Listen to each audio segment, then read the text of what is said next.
I'm so excited, guys. How's everyone doing today? Let me make some noise. Okay. No, I'm sorry. I'm about to walk in. Okay. So for those of you that don't know, my name is KevRon Madden. I'm an artist here at the Cedars, obviously.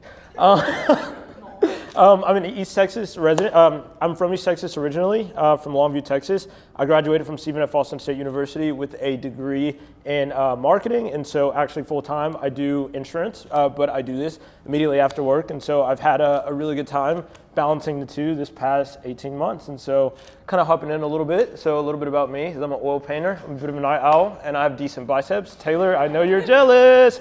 So yeah, and these are some pictures that I took. I'm obviously not flexing in any of them, but yeah. And so I do want to talk about the artwork a little bit, specifically this series. And so when I came into the Cedars Union, I had a really big goal in mind to transcend like where Western artwork was going and where I could take it from a surrealistic perspective. And I just remember like the first time I came up with the first piece of this Unravel series, I was like, whoa, like I didn't know this was happening. Like I was just very excited for it because it was very outside of the box. And then it just became something that, in all honesty, is like beginning to kind of change my life because it's putting me in front of some of the right people and putting me in some of these settings for people to be able to see it. And so these pieces have gone and been in a couple of different exhibitions, and I'll get into that later. But I've been really excited about this series and where it's taking me as an artist. And they're a bitch to do, I'm not gonna lie, but it's been a ton of fun kind of just working on them, especially here. And I don't think that I would have been able to come up with this series without the Cedars Union. And so I'm very excited to have birthed this from this. And so it's all about trusting the process. So a bit about kind of my process is I start everything on my iPad and I kind of just do a ton of doodles throughout the day. If I'm traveling, I doodle. If I'm at work, I doodle. If I am doing anything other than actually painting, I'm doodling. And so I'm working to kind of put together these paintings. And so it's usually a multi-step process. And I remember that piece on the very far, is that the right or the left? I'm referencing that. That's yes. So that one in particular, I remember I started it in January, and I didn't finish it until maybe sometime last month. And I'll get into this in a second as well, but it actually went into Crackhead Green for the New Texas Talent Show. And so I was very excited for that. And that's just kind of a bit about the process and how I work is that like I could come up with the concept way in advance, and then it takes me a little bit to get to it. And I remember some of you guys were at my house and it was drawn, and this was like in March, and then it's like I didn't pick it back up until May, and then I didn't finish it until June. So it's just like that's a little bit how it goes. And then as far as like my work style goes, there's some times where I'm sleepy or I'll be at work and I just really don't care, It's never been this instance in which I was like, I'm gonna switch on and switch off. It's like if I can balance the two, then I'm gonna make an effort to do so. And so I actually have a really bad habit of being here till like 1 o'clock, 2 o'clock in the morning. I think I used to wake Matt up because I didn't know how to set the alarm. So I used to just walk out, my bad, King. But we have since gotten past that because I don't think the alarm works. So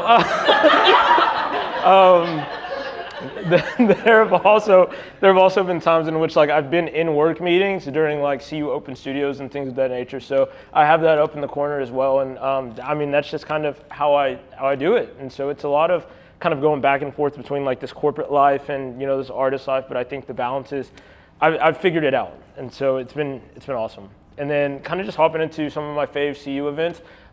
Heavy Ink was definitely one of my favorites. Taylor reached out to me and he was like, "Can you put something together?" And pretty quickly I was like, "Hell yeah!" And so I put this one together, and I was very excited to have it kind of go into the Heavy Ink show. And then we also had the show in Austin. Queen, can you pronounce that for me?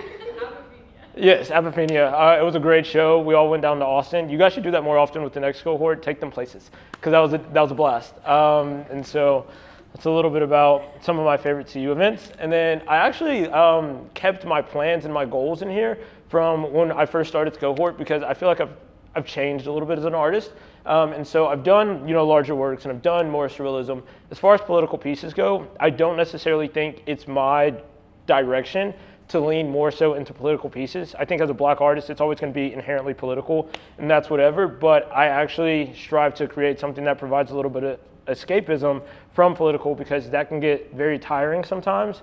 And so it's important to also have fun works in the mix in which like you can look at it and you're not thinking about Democrats and Republicans. You're thinking about horses. And so that's kind of like my ideology there. And then also, like, I've learned that I put in here that I was like, enhance skill by engaging in critiques and getting feedback, and I didn't do that, but it's okay. And then I also said utilizing resources like the woodshop to the fullest, and I didn't do that either. But that's okay as well, because I'm gonna inevitably learn. And then as far as my goals go, I was very ambitious last year, and I'm still pretty ambitious, but I have to keep in mind that I'm 27. And so as far as like exhibitioning internationally goes, like I'll have the time to do that. Curating a show, I've learned that I don't want to do that, so I think that's okay as well. A solo show, we'll get there inevitably. And then becoming a mentor, I always think that like there's a mentor aspect when you're talking amongst like your peers and your friends. I'm always going to be the mentor. I'm always going to be the mentee. So I think it's important to, learn from your friends, but also teach what you can. And I think that balance is also just as important as kind of just solidifying yourself as a mentor versus, being whatever. And then actually during my time here at the CU, I do want to talk about some things that did happen. The work did get bigger. It did get more surreal. I did have a couple exhibitions this year, the most recent being New Texas Talent, in which I applied for. I was very excited for that one because I applied for that show 3 or 4 times before I finally got in.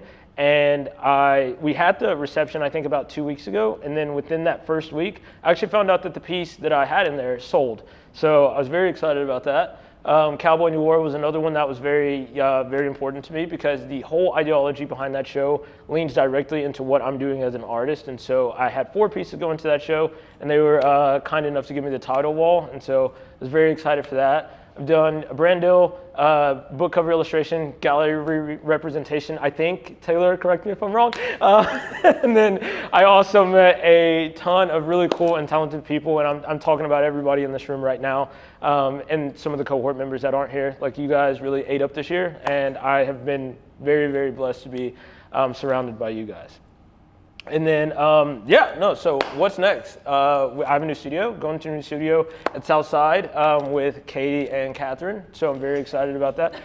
Wait, Cindy and Catherine, my bad, queen. So I'm very excited about that. I do have some new works that are just kind of, I've been doodling. So I just got back from Portugal this week actually, and I've never been more creatively charged as an artist. I've just been doodling on my iPad all day. I will need some really big canvases. So Tyler, I think I might be talking to you after this. I might need your help.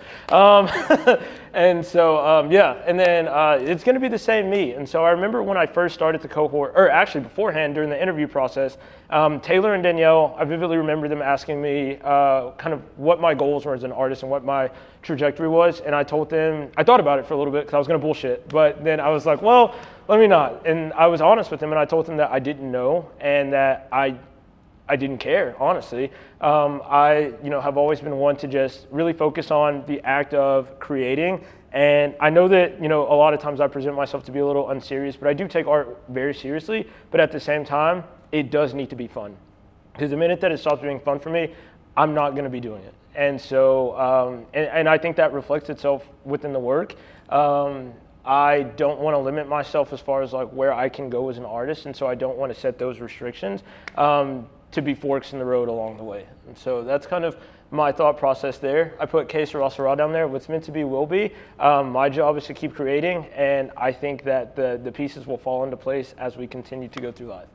And then before I go to my next slide, I do just want to give a quick shout out to the staff, all the staff, but obviously like I do want to give a specialized shout out to Danielle and to Taylor specifically. I do a lot of bitching and moaning and complaining, and they listen to it all the time.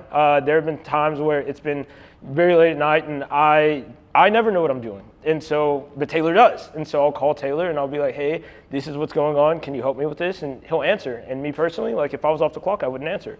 So I appreciate that. There have also been times where I have been out of the state or out of the country or whatever. And Taylor has multiple times packed my work up for me and made sure it got to an exhibition, or him and Danielle have cleaned my studio.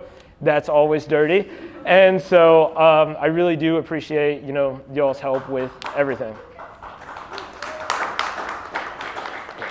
So if you guys want to follow me on Instagram, you're more than welcome. I love you. Bye.